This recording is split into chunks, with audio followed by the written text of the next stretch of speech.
De retour dans l'Africa Newsroom, notre plateau est toujours au complet avec notre invité. Il est journaliste Jean-Claude Moulinda-Abi et puis nos éditorialistes, bien évidemment, Jemal Taleb et Alfred Chango. Comment mieux gérer les revenus issus de l'industrie extractive? L'Union africaine a, semble-t-il, trouvé la réponse à travers la mise en place d'un centre de développement des minerais africains.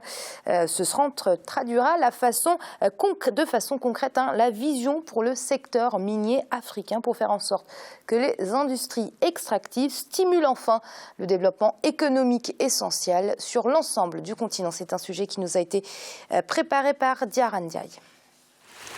Les industries extractives, puissant levier du développement, l'Union africaine va en ce sens lancer un nouveau centre qui aidera les pays à utiliser au mieux les revenus du secteur minier. Le Centre africain pour le développement des ressources minérales veut mettre en œuvre une vision pour l'Afrique qui veut voir ses ressources minérales appuyer la croissance économique. Pour ce faire, il entend proposer des solutions concrètes afin de diminuer sensiblement la pauvreté et impliquer les populations dans le processus de développement. Grâce au Centre de développement de minerais africains, l'état d'esprit va changer et la valeur ajoutée à nos ressources naturelles va passer de 15% à au moins 30%. Cela facilitera également la création d'au moins 7 millions d'emplois sur le continent dans la première année de mise en œuvre. L'ambition du Centre africain pour le développement des ressources minérales est aussi d'aider les pays par des mécanismes innovants à améliorer leur capacité à négocier et réglementer les contrats d'extraction et d'investissement dans le secteur minier.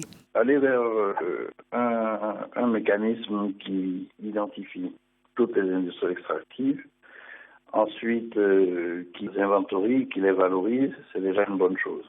Mais mettre en place un mécanisme suppose donc que d'abord la volonté politique soit forte.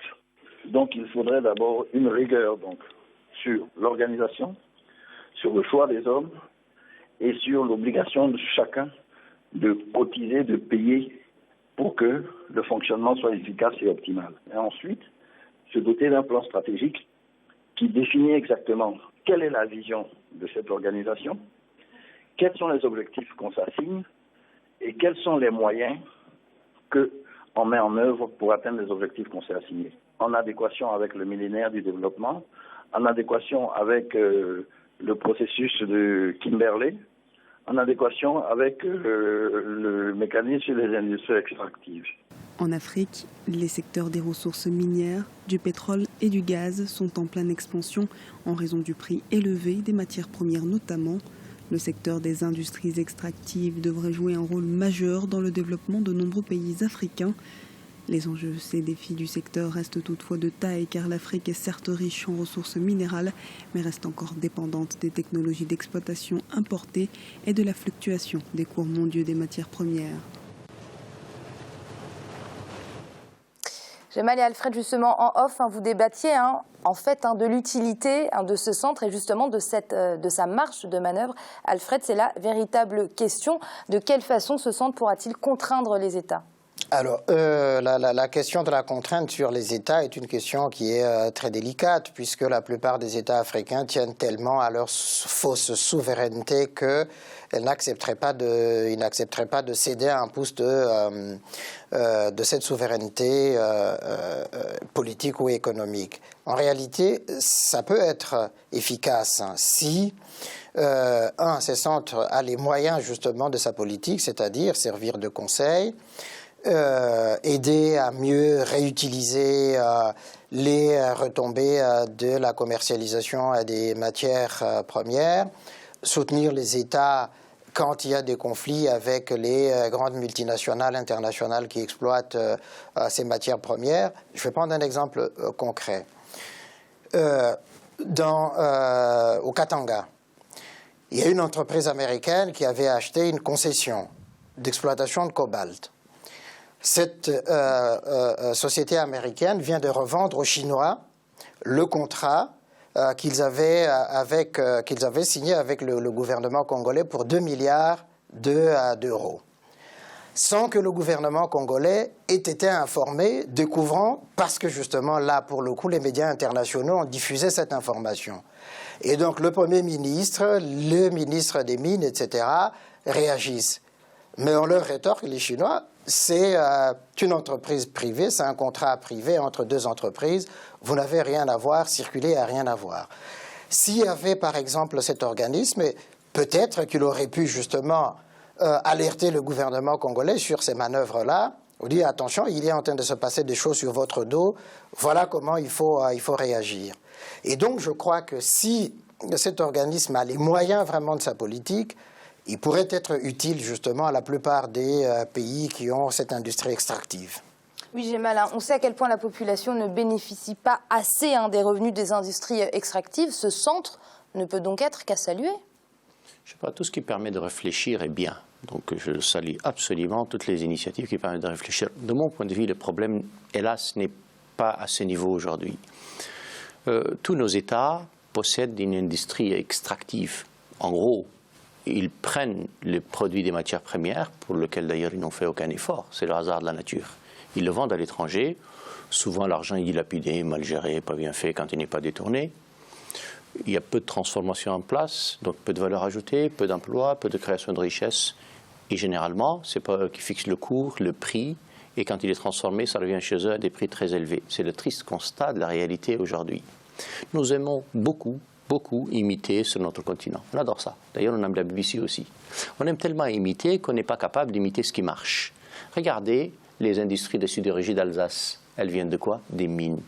Regardez les signes le pétrole d'Aquitaine, il a donné Sanofi. Nous ne sommes pas capables, dans les pays où il y a une industrie, quelle qu'elle soit chez nous, d'être spécialisés dans un domaine. Il est normal que la référence en matière de mines, ce soit l'Afrique du Sud. Il est normal que la référence mondiale du pétrole, ce soit le Nigeria. Or, rien de tout cela, nous nous contentons de les extraire, de les vendre et de les dilapider. Et vous parliez d'Afrique du Sud, Gémal, justement, on va en parler, puisque depuis janvier 2016, le nombre de touristes internationaux dont le pays a enregistré une progression de près de 20%. L'Afrique du Sud continue en effet de séduire de plus en plus de voyageurs. Les atouts de la destination sont très nombreux, parmi eux la richesse de la biodiversité. C'est un sujet de Deogracia Spodo. En Afrique du Sud, le tourisme est considéré comme l'un des principaux secteurs pourvoyeurs d'emplois. Parmi les principales attractions, l'observation d'oiseaux qui, depuis quelques années, attire des milliers de touristes sous la conduite de professionnels passionnés de la nature. À Soweto en particulier, ils sont nombreux à partager leur expérience, parcourant au quotidien la flore sauvage, surtout dans les zones humides. Une excursion d'une demi-journée commence d'habitude ici. Je rencontre et je salue mes visiteurs ou mes clients qui passent 1 ou 2 heures en cochant différents types d'espèces et de canards. Les moineaux du Cap et différentes autres espèces de hérons qu'on peut trouver ici.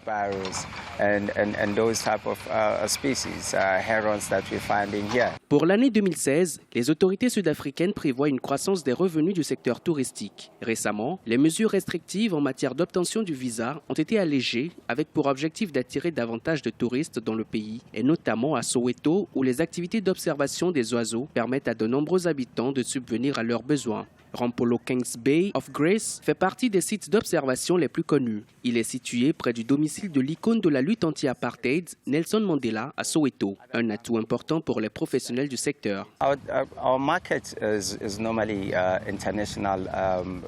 Notre marché est composé d'observateurs d'oiseaux internationaux qui viennent soit dans le cadre de réunions, soit pour les loisirs. Nous avons également enregistré l'intérêt sur le marché local des personnes qui sont intéressées par l'observation des oiseaux dans un township, ce qui ne s'est jamais fait auparavant. De l'avis des observateurs d'oiseaux et d'autres visiteurs, l'Afrique du Sud possède un très riche patrimoine biologique. On compte au moins 60 espèces d'oiseaux dans les zones humides et de nombreux guides touristiques saisissent l'occasion des visites pour enseigner aux touristes l'importance de la conservation des oiseaux et de la protection de l'environnement. Alfred, 20% de voyageurs en plus en Afrique du Sud. Le pays a réussi là où de nombreux autres pays du continent ont échoué. Comment est-ce possible ?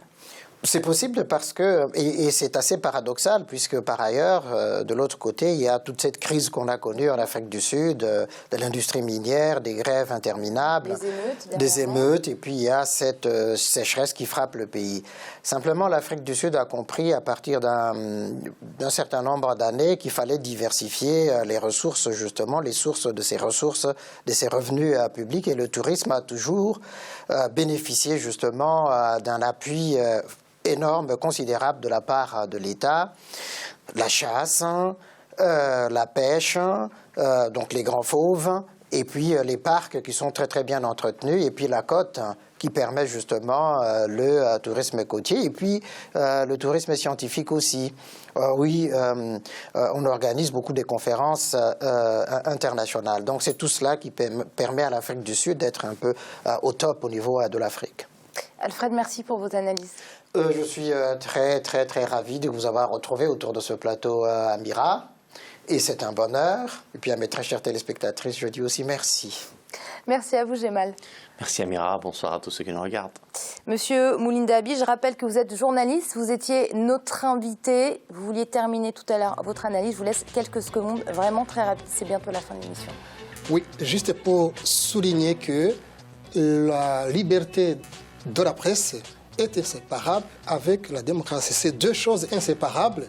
Il n'y a pas l'une sans l'autre. C'est comme la voiture et le volant. Ensuite, j'aimerais vraiment saluer les journalistes qui exercent leur métier dans ce pays, dans ce beau pays, dans de grandes difficultés, mais qui parviennent à trouver le langage et le style et permettre à tous ceux qui le lisent à lire à travers les lignes et trouver réellement ce qu'il en est. Je voudrais aussi terminer. Je suis désolée, monsieur. Je voudrais terminer pour ce qui s'est passé ce lundi. L'émission est terminée, monsieur Moulinda-Abi. Je vous remercie, ce sera à la prochaine occasion. Voilà. Vous l'aurez compris, c'est la fin de cette émission, mais l'Africa News n'est jamais fini puisqu'on se retrouve demain pour une nouvelle émission en cette semaine consacrée au Rwanda. À demain.